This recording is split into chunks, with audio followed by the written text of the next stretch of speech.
témoignage. Ce qui est de frappant, c'est qu'il n'y a pas un témoignage qui se ressemble. Et vous pouvez venir, par exemple, l'année dernière, on avait aussi une douzaine, une quinzaine de témoignages. Il n'y a pas un témoignage qui se ressemble. Donc, quand on dit que tous les chemins mènent à Rome, oui, tous les chemins mènent à Dieu d'une certaine manière. Il y a des chemins complètement différents. Et voilà, moi, j'avais placé ma fille en dernier parce que j'avais peur que de ne plus vous voir maintenant. J'ai des yeux un peu, voilà, hein, je vous vois flou, c'est de ta faute. Voilà. Mais bon, vous savez aussi que même les années précédentes, je suis un peu sensible quand il y a des baptêmes, parce que Dieu touche les cœurs. Et ça, c'est vraiment important. J'aimerais lire quelques versets dans la Bible avant de passer au baptême. Quelques versets qui se trouvent dans l'évangile de Marc au chapitre 10, sera affiché derrière. Donc il s'agit d'un récit qui se trouve dans les trois évangiles et que je vais vous lire, hein, quelques versets. Comme il partait, donc il s'agit de Jésus, un homme accourut, se jeta à genoux devant lui et lui demanda « Bon maître, que dois-je faire pour obtenir la vie éternelle ?»« Pourquoi m'appelles-tu bon ?» répond Jésus. « Personne n'est bon sinon Dieu seul. Tu connais les commandements, ne commets pas de meurtre, ne commets pas d'adultère, ne commets pas de vol, ne porte pas de faux témoignages, ne fais pas de tort à personne, honore ton père et ta mère, etc. etc. » Maître, répondit l'homme, tout cela je les ai appliqués, je l'ai appliqué depuis ma jeunesse. Et Jésus posa sur cet homme un regard plein d'amour. Et il lui dit, il te manque qu'une chose.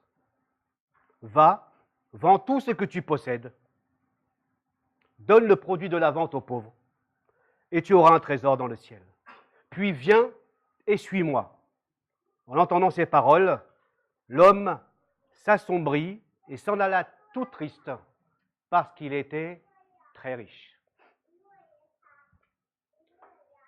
Une question, j'ai de la concurrence avec ma petite fille. Une question que pose cet homme. Maître, que dois-je faire pour obtenir la vie éternelle? Une autre variante dans l'évangile de Matthieu, que dois-je faire de bon pour obtenir la vie éternelle?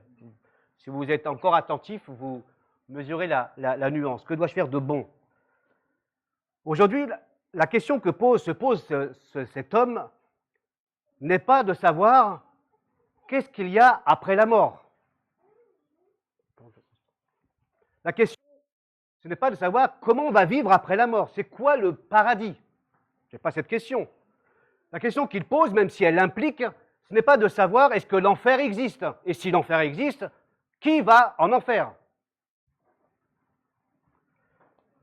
Pourquoi un Dieu plein d'amour enverrait les gens en enfer? Puisqu'il y a une vie pour les uns qui feront le bon, le bien, il y aura forcément une vie pour ceux qui font le mal. Dans notre logique humaine, c'est comme ça qu'on réagit. Dans notre logique humaine, c'est comme ça quand quelqu'un décède et qui fait le bien, qui a donné toute sa vie pour les autres et que l'on voit partir. Par contre, intérieurement, on n'est pas content quand les méchants abusent et réussissent. Vous voyez? Dans notre logique humaine, quand on fait le bien, on est récompensé par le bien.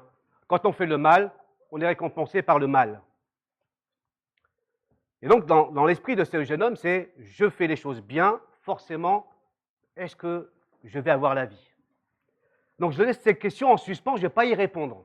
Mais elles sont vraiment importantes, elles sont là, elles ne sont pas simples à expliquer, ni à comprendre, mais la Bible a tellement de choses aussi à dire là-dessus. Il est question de la vie éternelle. La vie éternelle, c'est tout simplement la vie après la mort. Tôt ou tard, dans notre jeunesse ou ailleurs, on a tous parlé de cela. Hein, enfant ou non, qu'est-ce qu'il y a après la mort? C'est une question qu'on a peut-être oubliée, mais ce sont des questions que vous ne pouvez pas mettre de côté. Qu'est-ce qu'il y a après la mort? En tous les cas, la notion de vie éternelle, c'est cette vie qui se continue après la mort pour l'éternité. Et ceux qui vivent selon les commandements de Dieu, nous dit la Bible, seront sauvés. Mais il semble, pour aller plus loin, que cet homme-là croit que être sauvé, avoir la vie éternelle, dépend de ce qu'il fera de bon ici-bas, de ce qu'il va accomplir. Cet homme-là n'est pas n'importe qui. Déjà, c'est un homme. Ça aurait pu être une femme. Pas de problème, ça. Il est jeune. Il est très riche. Et l'évangile de Luc apportera aussi qu'il est une sorte de dirigeant, quelqu'un d'important dans la société de l'époque. Donc il est jeune, il est riche, donc un notable de l'époque. On peut dire quelque part qu'il a réussi sa vie, quoi. Quelqu'un a dit, il y a quelques années, si à 50 ans, on n'a pas une Rolex, on a quand même raté sa vie, quoi. Si à 50 ans, on n'a pas une Tesla, on a quand même raté sa vie. Bon, ce n'est pas forcément la tendance et le moment d'acheter ta Tesla, on est d'accord. Parce qu'apparemment, ça brûle. Mais une dernière chose au sujet de ce jeune homme. Il est jeune, il est beau, je le rajoute, il est riche, il est très riche, et il est quelqu'un de connu, un dirigeant. Mais plus encore, il est un croyant, mais un croyant pratiquant. Un croyant pratiquant. Il n'est pas de ceux qui, comme moi, fut à une époque, étaient un croyant non pratiquant.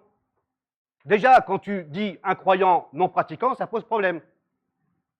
Il y a quelque chose qui cloche, on est d'accord. Soit tu dis tu es athée, bon, il y a aussi des athées qui ont changé de vie, qui se sont convertis à Dieu et à Jésus-Christ. Mais quand tu dis que tu es un croyant non pratiquant, il y a quelque chose qui cloche. Peut-être que tu es un croyant parce que finalement, tu te vois appartenir à un groupe particulier, hein. Tu appartiens sociologiquement à un groupe, à une appartenance chrétienne. On va dire qu'en France, c'est un pays chrétien. L'Europe est chrétienne.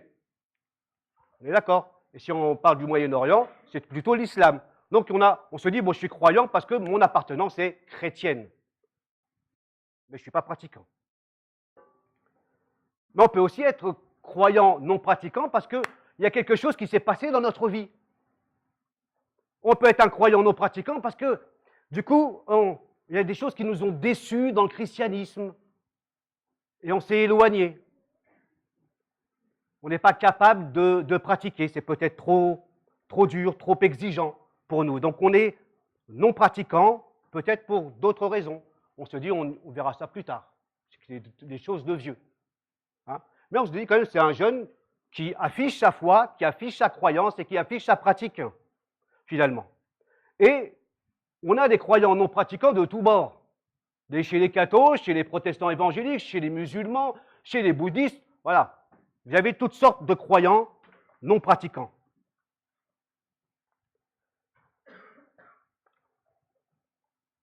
Toujours est-il qu'il y a une croyance à la base. Et peut-être qu'il est bon de se dire pourquoi est-ce que je ne pratique plus. Ça mérite aussi la réflexion. La croyance, c'est quelque chose de sensible parce que c'est personnel. On ne décide pas de croire. On est d'accord? Qu'on croit en Dieu ou non, le fait d'être athée, tu crois en quelque chose d'une certaine manière. Tu décides de croire en rien. C'est une certaine foi. Mais on ne sait pas toujours d'où vient cette foi, qu'elle vient d'une éducation non chrétienne d'un athée. Du coup, ça va forger une espèce de raisonnement d'athée aussi. Je me souviens, peut-être pour certains le savent, quelqu'un m'a appelé un jour très tard le soir et je n'osais pas décrocher. J'étais fatigué, j'ai décroché quand même, et puis la personne commence à me parler en disant qu'il était intéressé par la Bible, intéressé par Dieu, et je me suis dit, c'est bizarre, il a une voix qui sent l'arnaque. Et donc du coup, je suis avec lui, et puis finalement, non, je me suis trompé, tout simplement, comme d'habitude presque.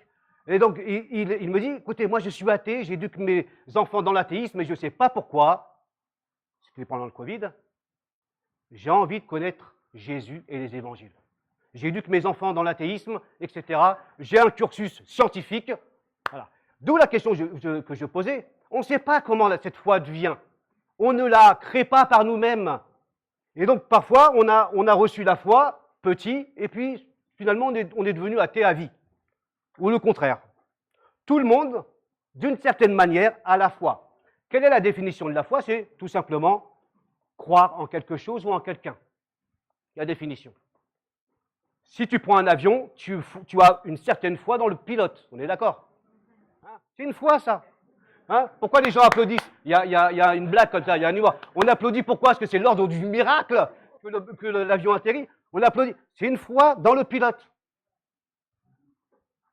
Si on te dit que celui-là qui pilote l'avion, c'est la première fois, je pense que tu descends.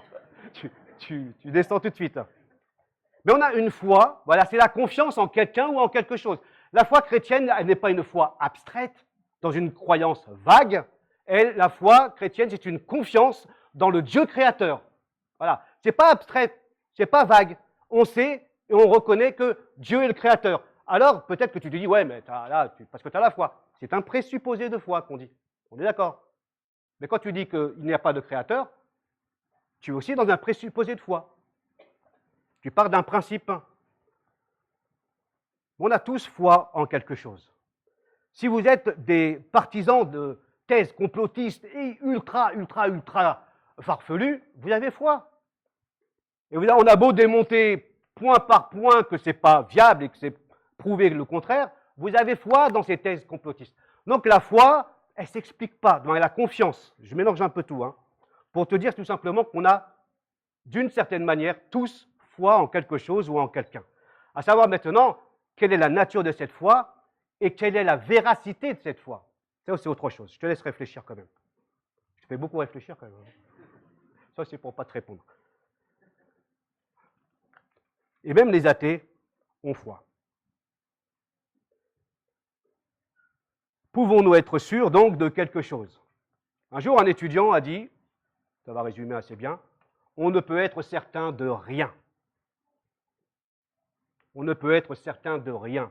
Et un autre étudiant a répondu, est-ce que tu en es certain?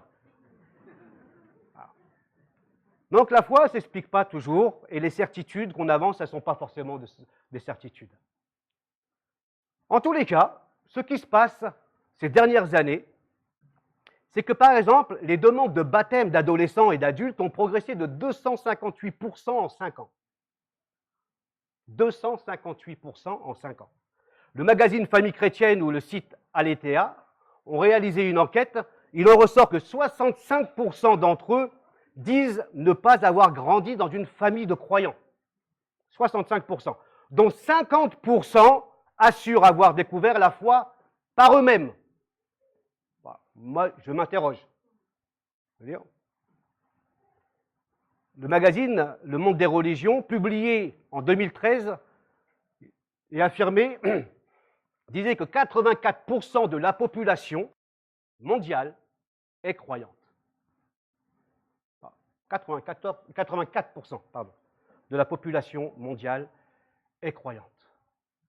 Alors la croyance, dans les 3 religions monothéistes, hein, le christianisme, l'islam, le judaïsme, puis ensuite vous avez le bouddhisme, l'hindouisme, l'animisme, toutes sortes de croyances qui viennent se rajouter, le judaïsme, voilà. Donc on arrive à 84%, c'est énorme. Pourquoi? Parce que la Bible tout simplement nous dit que Dieu a planté au tréfonds du cœur humain la pensée de l'éternité. Il y a quelque chose qui nous relie au Créateur, mais on ne sait pas quoi. Quelque chose qui nous attire vers lui, on ne sait pas quoi. Vous connaissez les oiseaux? Moi j'aime bien les oiseaux. Hein. Vous connaissez les oiseaux, les coucous par exemple? Ah, une rivale. Alors, voilà, c'est le printemps. Les coucous, ils sont abandonnés dans un nid. Et ils retrouvent leur chemin, leur congénère, sans avoir été accompagnés. Les phénomènes de migration, je vous encourage à dire ça, c'est phénoménal. Comment est-ce qu'un coucou abandonné dans son nid va retrouver ses congénères à des milliers de kilomètres au même endroit? Il y a quelque chose qui relie ce coucou à la famille. Il y a des choses, d'une certaine manière, qui nous relient, nous, créatures, au Créateur. Et on ne sait pas pourquoi. Et parfois, on se plante. Mais parce qu'on cherche. Mais on cherche au mauvais endroit. Et on veut remplir nos vies pensant qu'on va être épanoui, pensant qu'on va trouver la vraie raison de vivre, l'objectif de ma vie. Mais tout ce que nous remplissons dans notre vie ne peut nous remplir durablement, profondément, parce que ça ne vient pas du Créateur. Et nous pensons, peut-être de manière plus concrète, que quand je serai marié, ma vie sera transformée. Ok. Parfois, c'est un miracle. Je crois qu'elle était là. Non, t'as changé, toi. Elle est où? Attention, ne me fais pas ça quand même. Hein. Okay. On pense qu'on va se marier, ma vie va être je vais être heureux. Quand je serai, ou si j'avais, je serai heureux. Quand je serai à la retraite, je serai heureux. Puis à la retraite, il se passe autre chose. Quand j'aurai tel travail, je serai heureux. Puis, je ne sais pas, un plan de licenciement ou autre. Quand j'aurai des enfants, je serai heureux. Oui, tout ça, ça apporte du bon. Tout ça, ça apporte du bon. Mais après, quand vos enfants partent, c'est compliqué. Hein, faut faire avec. Revenons à ce jeune homme. Il pratique depuis sa jeunesse.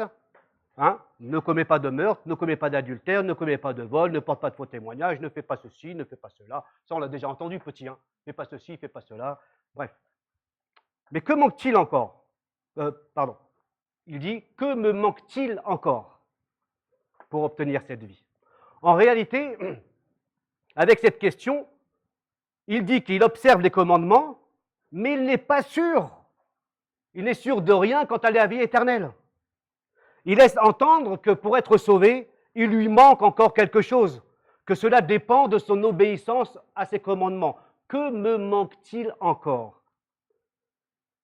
Et pourtant, il semble être un croyant exemplaire. Il va à l'église, il lit sa Bible, il fait des belles prières, il a même été baptisé, et il fait des bonnes œuvres, bref. Mais on sent bien quand même qu'il lui manque quelque chose, c'est lui qui le dit, il le reconnaît lui-même. Parce que ce jeune homme veut ajouter une pratique à sa croyance, à sa religion, on va dire. Il veut ajouter quel comportement, quelles bonnes œuvres, en plus de ce qu'il faisait dans sa vie de tous les jours. Mais il peut continuer à faire et à rajouter des belles pratiques et des bonnes pratiques. Il sera toujours dans le manque. Il lui manquera toujours quelque chose. Pourquoi? Parce que le message de l'Évangile, il est, je le cite, de la Bible, « Car c'est par la grâce que vous êtes sauvés, par le moyen de la foi. Cela ne vient pas de vous, c'est un don de Dieu. Ce n'est pas le fruit d'œuvres bonnes que vous auriez accomplies. Personne n'a donc raison de se vanter, dit la Bible. Ce que nous sommes, nous le devons à Dieu. C'est la grâce. Aucune religion ne peut nous sauver. Aucune bonne œuvre ne peut nous sauver. Aucun mérite non plus ne peut nous sauver. Seule la grâce. Aucune moralité dans votre vie. Vous pouvez ajouter, comme ce jeune homme, encore et encore des pratiques pour être de plus en plus bon. Rien de cela ne vous sauve. La Bible dit tout simplement que ce n'est pas la grâce. La grâce, c'est quoi? Dans la Bible, c'est un cadeau. Quand on vous fait un cadeau à votre anniversaire, vous ne le payez pas, on est d'accord? Si ça vous arrive, vous venez me voir, parce que là, il y a une arnaque quelque part. Hein, vous ne payez pas votre cadeau, vous le recevez tout simplement. Eh bien, la grâce de Dieu, c'est un cadeau qu'on reçoit de Dieu. Et vous le recevez, même si vous dites « Ah, fallait pas », puis vous êtes content quand même. Hein. Eh bien voilà, fallait pas, Seigneur, bah oui, mais tu l'as fait, donc je le reçois, tout simplement, avec la foi, avec la confiance de quelque chose que je ne mérite pas. Et le baptême d'eau ne sauvera pas non plus. On dit souvent, vous rentrez sec, vous sortez mouillé de là.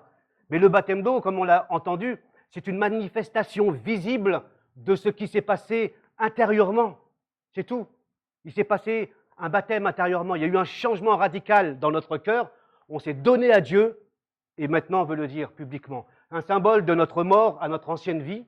Et quand on ressort de l'eau, eh ben, c'est un symbole d'une vie nouvelle avec le Christ. L'important, c'est ce que Jésus dit, il posa sur ce jeune homme un regard plein d'amour. Et il dit, maintenant à son tour, il te manque une chose. Le jeune homme disait, il me manque.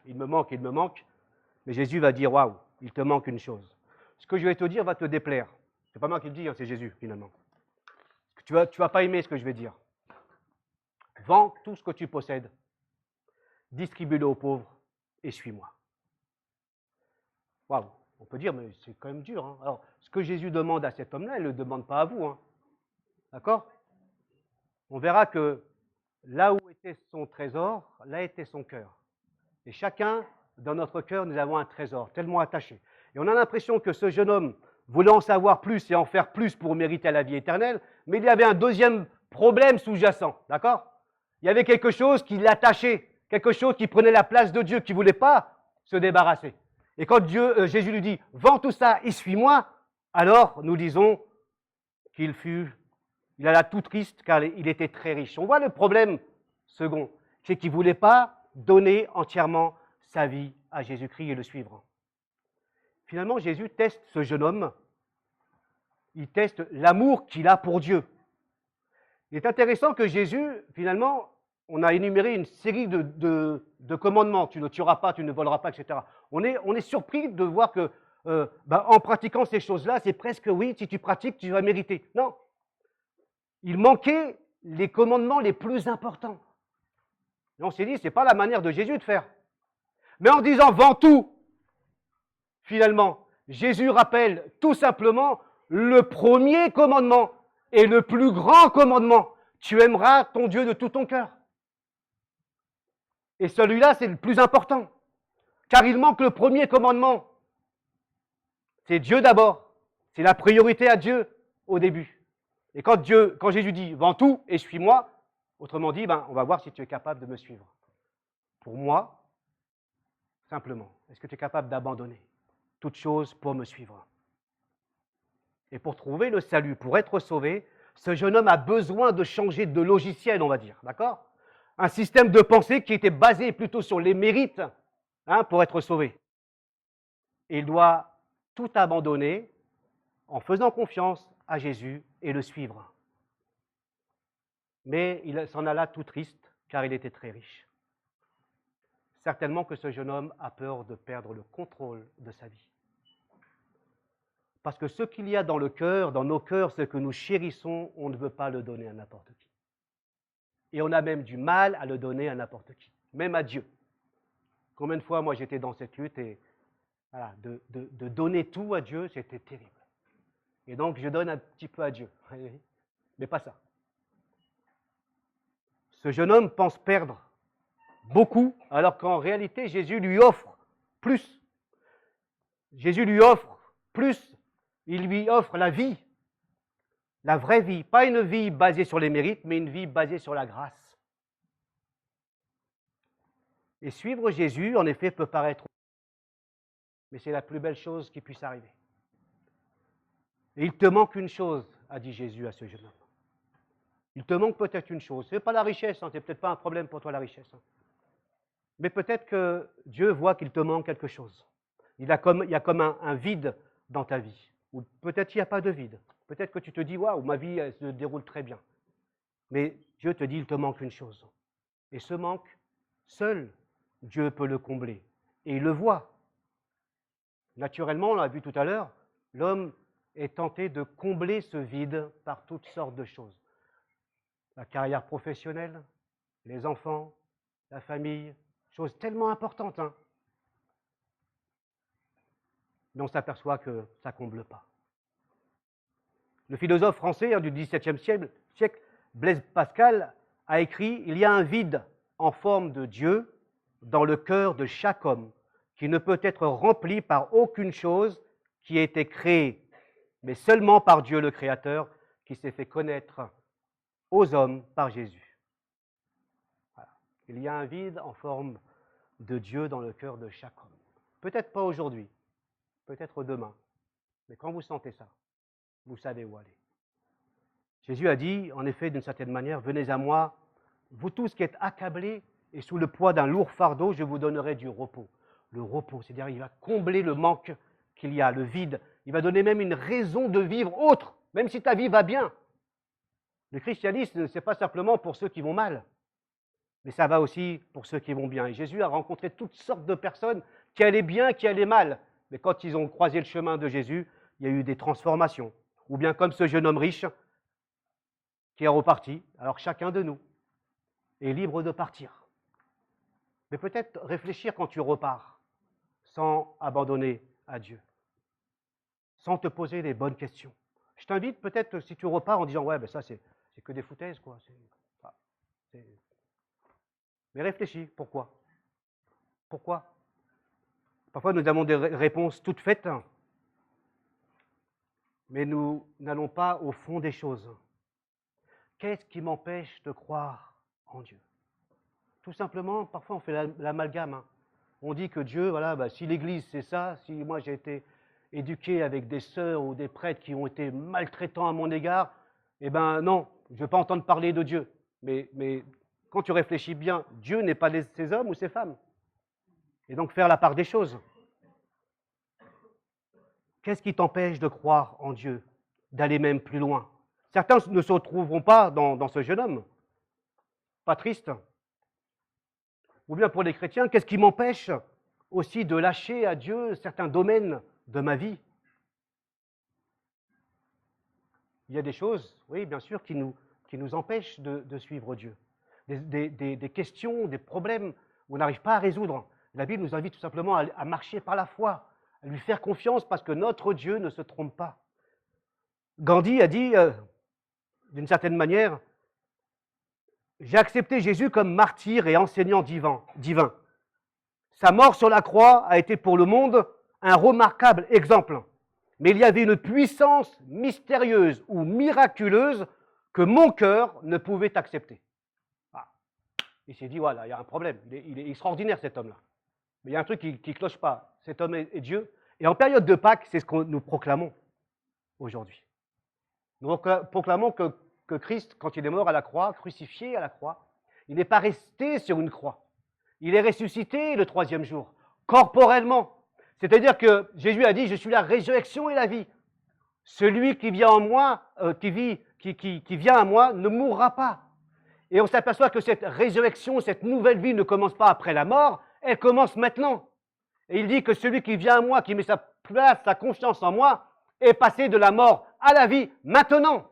C'est-à-dire qu'on peut avoir un avant-goût de cette vie éternelle dès maintenant. Un avant-goût de la présence de Dieu dans ma vie de tous les jours.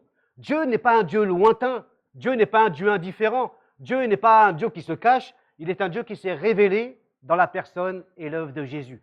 Et ça vaut vraiment le coup de se poser des questions en disant « Ah ouais, finalement, peut-être. » Ça peut paraître fou. La croix était folle, comme on l'a rappelé. Il a été mort à la croix. Donc ça, c'est complètement fou et scandaleux.